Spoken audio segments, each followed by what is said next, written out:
Bersatu.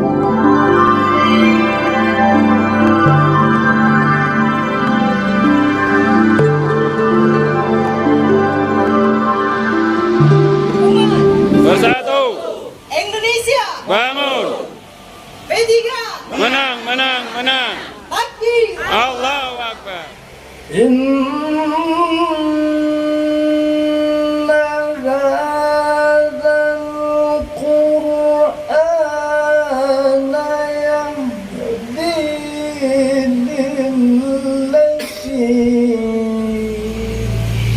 Allahumma ya qadiyal hajat, Allahumma ya qadiyal hajat, Allahumma ya qadiyal hajat, Allahumma ya rafi'at darajat, Allahumma ya mujibah da'wat,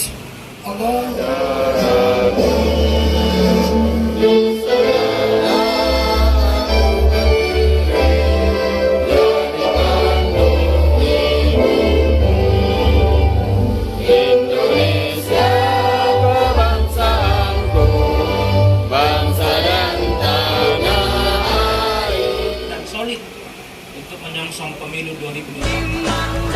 Saya izin ketua DPW, ada beberapa PHC yang memang sedang kita evaluasi. Nanti akan kami sampaikan ke DPW untuk reshuffle. Pak Ibu pengurus DPC, ada sekretaris dan seluruh jajaran, pimpinan majelis, beserta ketua PAC Sedilih Serdang, ada 12 PAC Pak. Kita akan sungguh-sungguh membelanya saat seperti disampaikan, ada rongrongan, ada tentangan, ada serbuan, ada serangan, lalu kita akan menjadi mujahid partai. Nanti kita akan perkenalkan P3 supaya sahabat-sahabat, adik-adik, ibu, bapak-bapak tahu itu rupanya P3 ya. Karena itu rupanya kita harus ber-P3. Tapi sebelum itu saya minta kita semua berdiri dulu. Contoh nih, umat Islam kalau pergi ke Ka'bah dia biasanya curhat, maka Bapak Ibu jadilah tempat curhatnya orang-orang Islam. Ka'bah itu adalah tempat mengadu. Bapak Ibu jadilah menjadi tempatnya orang-orang lingkungan kita mengadu. Kalau ada yang ngurus KTP, bantu. Kalau ada yang mau ngurus akte kelahiran, bantu. Kalau ada yang ngurus surat tanah, bantu. Kalau ada yang mau menikah, bantu. Mau menikah lagi, bantu. Ganti bapak nih. Nah, apa lagi? Tempat orang menangis dengan masalahnya, dia kan tidak barang. 10 orang tempat penyiksanya. Apa lagi? Ada tadi simbol persatuan, jadilah kita menjadi simbol persatuan. Jangan suka memecah belah. Ini ketua dan sekretaris PAC digosoknya. Nah, gawat itu kan? Nah, ini ketua itu, sekretaris bilang begini. Bilang sama sekretaris, ketua bilang begini. Itu simbol-simbol Ka'bah itu harus kita ambil menjadi karakter kita. Kenapa? Karena di kanan kita ini, di kiri Bapak, itu udah kita tempel Ka'bah. Lalu kita harus menyatu menjadi Ka'bah, menjadi miniatur Ka'bah. Kita ini semuanya harus menjadi miniatur Ka'bah itu Bapak. Kita harus menjadi simbol persatuan. Kita harus menjadi tempat orang mengeluh, tempat orang mengadu. Kita menjadi tempat orang menangis. Kita menjadi tempat orang tersenyum bahagia. Ketika lampu itu begini orang bahagia. Segala yang tercermin dari simbol Ka'bah itu harus kita ambil dan menjadi aplikasi dalam diri kita. Itulah fungsi kita sebagai pewaris para nabi, pewaris para ulama, dengan diwariskannya simbol Ka'bah ini kepada kita semua. Sampai di situ paham ya? Jadi kalau ada yang minta tolong menggodor pintu rumah, jangan dibilang ini orangnya, Karena dia pasti dengar. Oh, tidur kok menjawab katanya. Kita kalau pakai baju ini, boro-boro digoda. Takut orangnya kan? Pakai bajunya pakai pencerai Pak Ustadz katanya. Kalau pakai baju ini, pandangan pun harus dijaga ya Pak Ketua. Apalagi pakai PTN, pakai baju P3 yang nongkrong di remang-remang lagi, pakai baju Pak. Pakai P3, apa yang kita mau? Kemuliaannya harus kita jaga. Kemuliaan Ka'bah itu jangan kita bawa ke tempat yang tidak pada tempatnya. Karena makamnya sudah makam. Itu prinsip yang kedua. Amar ma'ruf nahi munkar. Oke, kita lompat. Ada prinsip ketiga, prinsip keadilan, persamaan. Yang terakhir, ada prinsip yang keenam. Dan disebut prinsip istiqomah, karena ini sangat penting. Kita akan memahami itu adalah konsisten, ya, on the track, lurus. Kalau ada orang yang masuk P3 lalu dia sungguh, tapi yang lebih besar itu Bapak Ibu membuat peraturan, dibuat aturan A, B, C, D yang tidak bertentangan dengan syariat Islam dan sesuai dengan kebutuhan kita umat Islam. Itu lebih dahsyat seperti kata Soekarno.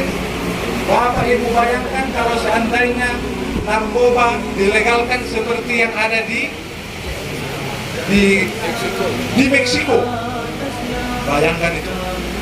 Seandainya di sini dilegalkan narkoba seperti di Meksiko, kemudian dibolehkan selfie macam di Amerika boleh. Tiba-tiba nanti oleh kita P3 dan hari ini Bapak Ibu, saya sampaikan kita hanya tinggal 19 di Senayan sana. Yang 19 itu antara didengar dan tidak suaranya. Bayangkan dengan PDIP yang jumlahnya 100 lebih dibanding 19. Kira-kira apa yang bisa dibuat? Apalah tadi tambang 100 lawan 19 ayo sama. Yang disampaikan singkiran. Bisa tidak Bapak Ibu bisa seperti mengikuti pikiran saya, pertarungan di DPR RI itu ketika membuat peraturan yang berkaitan dengan nasib kita, nasib generasi kita yang akan datang, seperti itu sengitnya. Kita kan nggak tahu. Nonton saja di TV posisinya bahwa di sana itu Bapak Ibu lihat orang itu berjihad sampai lempar-lempar disebut sebagai tool of social engineering, alat untuk merekayasa sosial. Negara bisa merekayasa sosial kita. Mau dibuatnya kita menjadi tergantung narkoba bisa. Mau dibuatnya kita jauh dari masjid bisa. Mau dibuatnya kita membunuh anak-anak kita bisa. Kenapa? Itu negara. Melalui apa? Melalui peraturan perundang-undangan. Oleh karenanya Bapak Ibu saya sampaikan tadi, kita tidak boleh lengah. Anggota DPR RI itu bukan kebutuhannya Pak Jafar, bukan kebutuhannya Pak Ustaz, tapi kebutuhan umat Islam. Kalau tidak ada B3 di sana, cuma tinggal 19 halaman, maka berbagai produk peraturan perundang-undangan tidak bisa digolkan. Kita sudah 3 periode mengusulkan draft rancangan undang-undang minuman beralkohol sampai hari ini Bapak Ibu gagal terus. Kenapa? Kita kecil di sana. Itu kata Soekarno, kalau mau menang, ayo bertarung di Senayan. Buat apa yang kalian mau, Islam, buat berbagai aturan yang bernuansa Islam. Kau udah rebut Senayan itu, buat aturan yang sesuai dengan kalian. Kau juga sahabat-sahabat Nasrani, rebut Senayan, kalian buat di situ apa yang mau kalian. Itu kata Soekarno. Kita tinggal selamat. Oleh karenanya 2024 jangan lagi. Wajib bagi kita semua untuk mengajak umat Islam, karena hanya umat Islam yang bisa kita ajak. Orang lain itu nggak bisa kita ajak. Begitu kita ajak kena drop out sekali kan? Apa kau katanya? Jualah ajak orang apa, orang Hindu misalkan, orang Buddha. Ya, saya pilih P3. Kenapa saya harus pilih P3? Karena ini partai Islam. Karena kita hanya bisa mengajak orang Islam. Clear ya? Jadi P3 adalah partai politik yang punya struktur dari tingkat pusat sampai tingkat ranting. Tingkat pusat namanya DPP, Dewan Pimpinan Pusat. Tingkat DP provinsi namanya DPW. DPW. Artinya panjangannya Pak? Dewan Pimpinan Wilayah. Dewan Pimpinan Wilayah. Wilayah. Tingkat Setelah kabupaten. itu Pak? Kabupaten, DPC. Kabupaten namanya DPC, cabang. Dewan Pimpinan Cabang. Cabang. Di bawahnya itu kecamatan. PAC. PAC. PAC. Pimpinan anak cabang. Apa bedanya dewan sama pimpinan? Kenapa di kabupaten dewan pimpinan cabang, tapi di kecamatan namanya Pimpinan anak cabang. apa bedanya Bang saya? Kalau dewan dia yang mengambil keputusan. Iya, kalau dewan Yang mengambil keputusan. baik. Ya, aku suruh sama Bang Sai. Yang peserta sekarang ini dewan atau pimpinan? Pimpinan. Berarti kecamatan. Ya. Sepakat nggak yang bilang ketua saya? Kalau dewan mengambil keputusan, kalau pimpinan melaksanakan Keputusan. berarti Bapak Ibu sekalian adalah orang-orang yang melaksanakan Keputusan. bukan mengambil Keputusan. sepakat. Sepakat. Jelas. Maka apapun yang diberikan oleh dewan jangan pernah protes. Clear ya? Clear ya? Clear? Pulang nanti nggak dikasih transport jangan marah karena Pimpinan. Nah. Hah?